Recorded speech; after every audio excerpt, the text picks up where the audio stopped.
इससे ज्यादा हमारे गांव की जो फसल खराब हो चुकी है।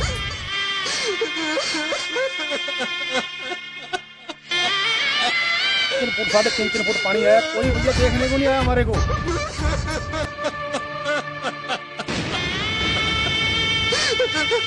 इसमें घुस के हमने अपनी जान से अंदर भी इसमें डाले, हमने अपने पशु जितने गैया भैंस का कोई घर कटा नहीं अभी तक, सब बर्बाद हो गया।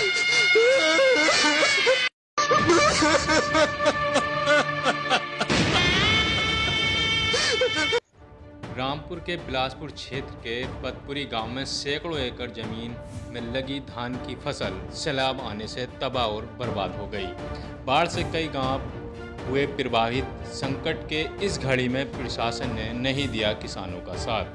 किसानों ने रात के अंधेरे में अपनी छतों पर बैठकर खुद अपनी जान की रक्षा की। इतना ही नहीं, किसानों को लाखों रुपए का नुकसान भी हुआ है। साथ ही पतपुरी गांव के अंदर बन रहे सरकारी इंटर कॉलेज से महज 100 मीटर की दूरी पर बह रही भागड़ा नदी का कटान जारी है। इसको जल्द नहीं रोका तो इंटर कॉलेज भी बाढ़ की भेड़ चढ़ जाएगा, जिससे सरकार को करोड़ों से ज़्यादा का नुकसान पहुंचने की संभावना है। बड़ी दुख की बात है कि प्रशासन का कोई भी अधिकारी इस गांव में अभी तक नहीं पहुंचा, जबकि इस परेशानी में किसानों का प्रशासन को साथ देना चाहिए था, पर ऐसा नहीं हुआ। गौरतलब हो कि उत्तराखंड में हो रही बारिश आफत की बारिश बनकर ग्रामीण इलाकों पर बरसी है। उत्तराखंड के गुलरगोज डैम से 1,20,000 क्यूसिस पानी छोड़ा गया था, जिससे पतपुरी, पिपलिया, मिश्रा गांव सहित कई गांवों में बाढ़ के पानी ने कहर बरसाया है। ग्रामीण किसानों के घरों में पानी ही पानी दिख रहा था, जिससे बहुत बड़ी तबाही हुई है। ग्रामीणों के मुताबिक उनके घरों में रखा सामान अनाज से लेकर सभी बर्बाद हो गया। इतना सब कुछ हो जाने के बाद भी प्रशासन एक भी व्यक्ति नहीं पहुंचा, जिससे ग्रामीणों में काफ़ी आक्रोश देखने को मिल रहा है। देखें किसानों की दर्द भरी गुहार। Bureau report, K2V Bharat, Uttar Pradesh, Uttarakhand पर।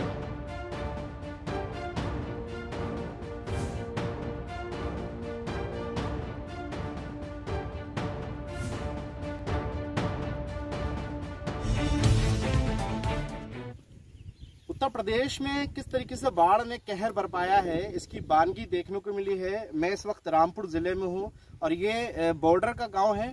आपको बता दें, इस गांव के अंदर ये पतपुरी गांव बताया जा रहा है, जो बॉर्डर बरेली और रामपुर के बॉर्डर पे ये गांव है, जहां पर सरकार की कोई भी योजना का लाभ इन ग्रामीणों को नहीं मिलता है। ज़्यादातर लाभ जो है आसपास में ही मिलता है, क्योंकि बॉर्डर की वजह से यहाँ बहुत सारे अधिकारी नहीं आते हैं। इन जो किसानों में गुस्सा है, वो गुस्सा प्रशासन को लेकर भरा हुआ है। आइए जानते हैं क्या गुस्सा है उनमें। सर, किस तरीके से आपके साथ नाइंसाफी लोग देखने की? भैया हमने कभी ये बाढ़ देखी नहीं थी। हमारे घर में जब एकदम ज्यादा पानी आ गया, अगर गांव वाले भी ना भागते, मेरा पूरा परिवार बह जाता। हमारा हम गांव वाले ना भागते, पूरा परिवार चले जाता। हमने ये बिल्डिंग बनवाई थी अपनी जमीन दे गए, तो इसी ने बचा दिया। हमने सब बच्चे अपने भाग के इसमें फेंक के डाले, गेहूं बांध सब हमारी खत्म हो गई। पानी चल रहा था निशान जी? पानी 3.5 फुट जी। अच्छा, 3.5 फुट हमारे घर में पानी था जी। बाहर तो बहुत ज्यादा था। नुकसान कितना है यहाँ? नुकसान तो लाखों रुपए का हो गया। मेरा तो 6 एकड़ धान मारा गया सर। अच्छा, और भी इसके अलावा आपकी? इसके अलावा गैया का सब भूसा खत्म हो गया। मेरा चारा 2 एकड़ खत्म हो गया, जो मेरा बहुत चरी बड़ी थी, ये सामने दिख रही है। उस दिन रात में मंजर क्या था, जैसे पानी आप लोगों को पता लगा? तो जब पता चला तो रात बैठ के निकाली हमारी रोटी पानी। हमने 2 दिन कुछ नहीं खाया। आप बताइए दीदार सिंह जी, किस तरीके से हालात थे? भाई साहब, हालात बहुत बुरे थे, बहुत बुरा हाल था कि हमने पहले जिंदगी में कभी ये देखा नहीं है कि ये काम ऐसे है। कि हमारे गांव वालों ने बहुत मदद की है। बाहर से कोई नहीं आया हमारे पास, किसी ने हमारी बात नहीं की कि आगे क्या हुआ क्या नहीं, अभी तक नहीं आया कोई। कितने एकड़ जमीन हमारी तकरीबन यहाँ गाँव की पूरी के तो बहुत नुकसान हो चुका है। और हमारा जो है, मेरा 7 एकड़ मटर चला गया।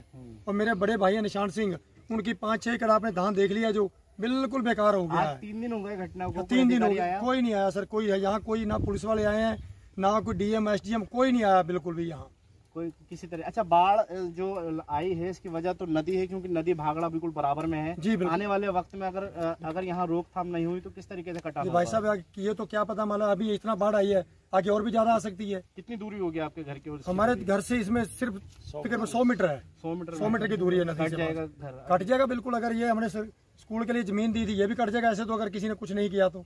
यहाँ पत्थर वत्थर लगाने की चाहिए, होना चाहिए, लगाना चाहिए सर। और कोना पड़ता है बिल्कुल।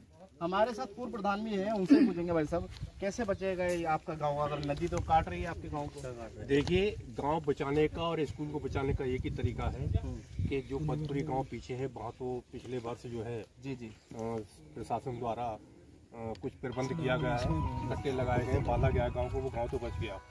यदि इधर से गांव के मनोने वाली साइड से और लगभग 1 किलोमीटर की दूरी तक यदि पत्थर नहीं लगाया जाता है तो ये गवर्नमेंट का करोड़ों रुपया जो बिल्डिंग बन रही है स्कूल की सरकारी, ये भी चली जाएगी। इंटर कॉलेज बन रहा है जी, इंटर कॉलेज बन रहा है। देखिए 100 मीटर मात्र 80 मीटर की दूरी पे ये इंटर कॉलेज है। मैं कैमरामैन से कहूंगा ये जो इंटर कॉलेज दिखाए, मात्र 80 मीटर की दूरी पे इंटर कॉलेज है। करोड़ों रुपया इसमें लगाया जा रहा है। हालात ये हैं, इस गांव के अंदर बाढ़ आने से काफी बाढ़ ने कहर ढाया है। लाखों रुपए की फसलें नुकसान हुआ है, धान की फसल कहो या और भी फसलें जो है यहाँ पर बोई जाती है किसानों द्वारा, वो भी तबाह बर्बाद हुई हैं। हालात ये थे कि 3-3 फीट पानी इस गांव में जो है चल रहा था, मगर आधिकारिक रूप से यहाँ पर कोई ना तो लेखपाल आया, ना तहसीलदार, ना कोई अन्य अधिकारी यहाँ पर किसी ने बाढ़ का जायजा नहीं लिया है। बाढ़ ग्रस्त इलाका है क्योंकि भागड़ा नदी बराबर में है। इसके अलावा आपको बता दें, किसानों में इस बात को लेकर भी गुस्सा है कि जो फसलें बर्बाद हुई हैं उनका आकलन अगर सरकार करे तो इनको मुआवजा मिले।